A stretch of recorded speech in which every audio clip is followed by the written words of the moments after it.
If you had told me before I started this channel that the first Gears of War game I was going to cover would be Gears of War Judgment, I would have said, that seems unlikely. Yet here we are. So, actually wait, this is a Gears of War video. I feel like I need to go more je ne sais turbo mode. If you said I would be covering Gears of War Judgment before I talked about other Gears games, I would have said, no way. I would have said, get over here. Kapow! I would have said, not gonna happen. I would have said, you. I would have called you an impertinent and injudicious sillyhead in front of everyone you love. Yet here we are, and it's happening.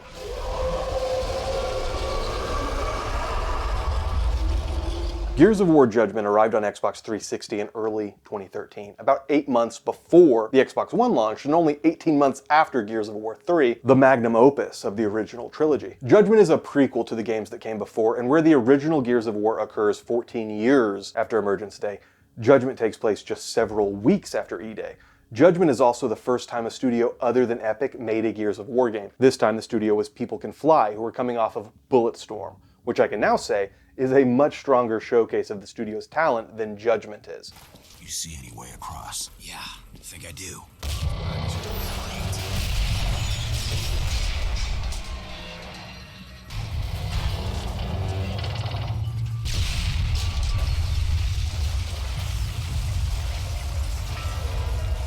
It is crazy how stupid you are. Now, to go back to 2013, I was still hot on Gears of War 3 at the time of Judgment's release. And while the campaigns have always been my favorite part of the series, in 3 the multiplayer and the horde mode really had their hooks in me, and I was constantly returning to the game. So I wasn't really feeling Judgment when I heard about everything they were changing. What did they change? Well, they took the locusts out of Team Deathmatch, so it was human v human. Wrong move, pal! They got rid of the classic horde mode. Bad idea. They messed with the control scheme, moving the weapon swap off of the D-pad and mapped it to the Y button. A terrible idea, because it meant you no longer had a dedicated pistol slot, and the grenade got moved to the left bumper. That's where the TACCOM goes, my guy. Now look, I think it's okay to iterate on controls and switch things up, but not like this.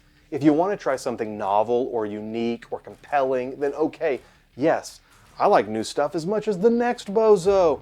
But this is just adopting the control scheme of other shooters at the expense of Gears' unique identity. From the outside looking in, it looked like a Gears of War game that doesn't seem to know what a Gears of War game is. So for that reason, I skipped this entry.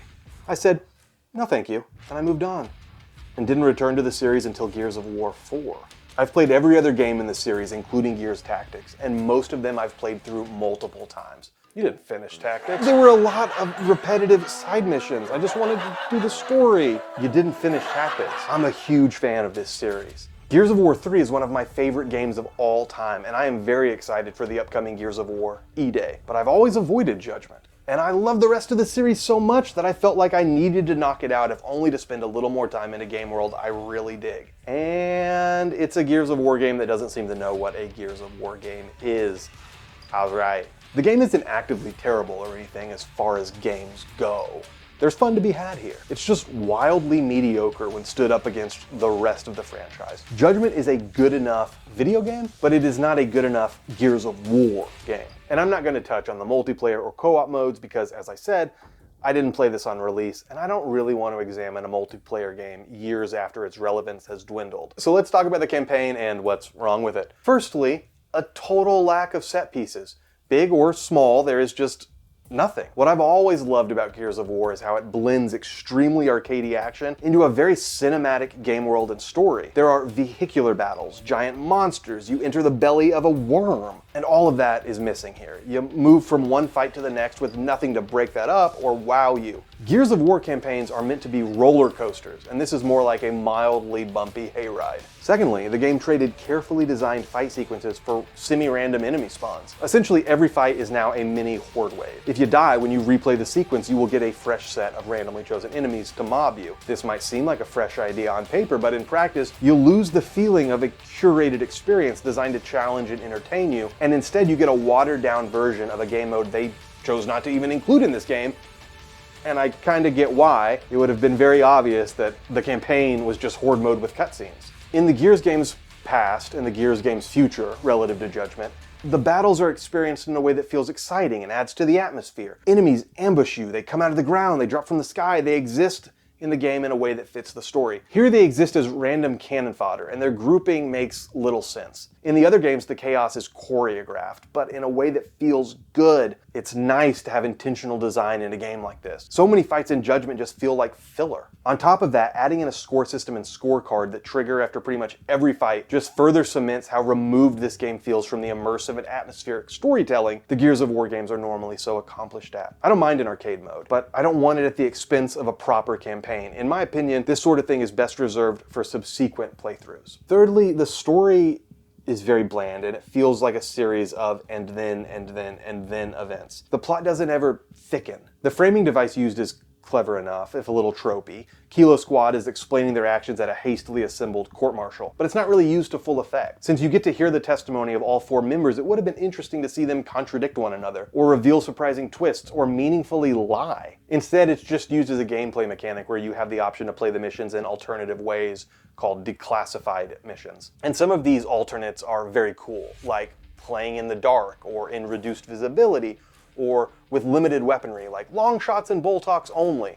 But some of them feel like afterthoughts, like the often repeated mission on a timer. It feels like a missed opportunity to introduce, for the first time in Gears of War, multiple protagonists and the potential for non-linearity, and then do nothing exciting with it story-wise. And the villain, Karn? Oh man, what a waste. Karn has almost no screen time, very little backstory, and the final fight is painfully average. The arena for the fight is admittedly very cool, and exactly the kind of spectacle most of the game is lacking in.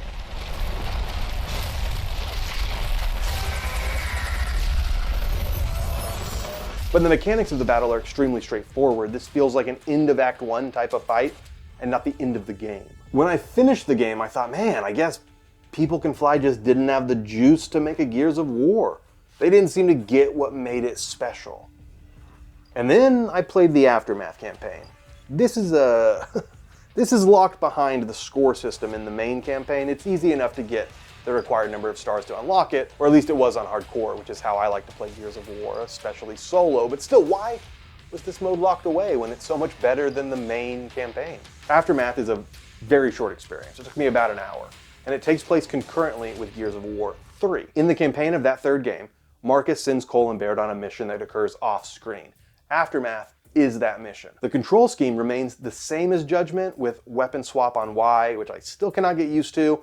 I got a lot of muscle memory for the D-pad. But even with that, the scorecard's removed, enemy waves are gone, and it just feels way more Gears of War-ish-esque. Tinged.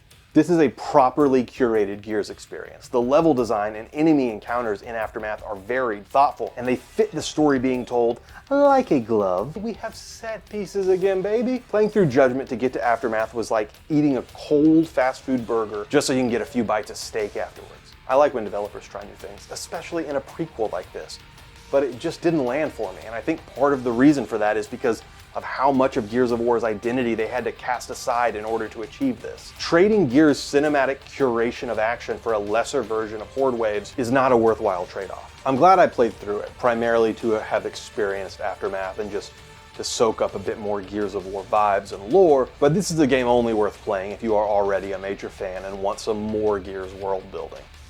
For more casual players just looking for some action, I think this one is safe to skip.